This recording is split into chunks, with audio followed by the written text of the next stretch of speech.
ဗျာ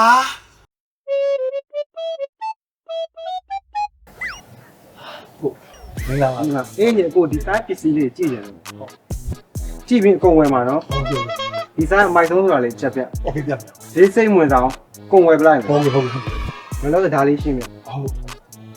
အဲ့တော့ဒီကောင်ကဒါသူ့ကိုရဲ့ CG40 ဘာတော့တောင်းရမယ်ဆို ကိုဒီကောင်ကတော့ တော့ကျတော့ ဒီကောင်ကတော့ဒါကိုရဲ့ G60 2 hours later.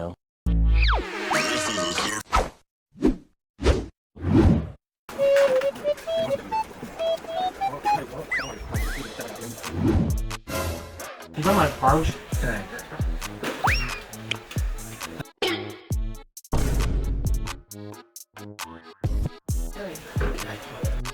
ဒီကောင်ကဟို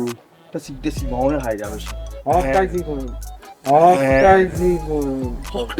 တက်စီမောင်းဟုတ်ကဲ့ဟမ်အဲ့ဒီမောင်းတော့အားပါခါတော့မရ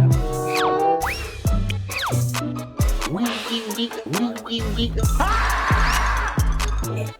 ဘောတယ်အဲ့ဘောဘာပါဆိုင်ဟုတ်ကဲ့လိုက်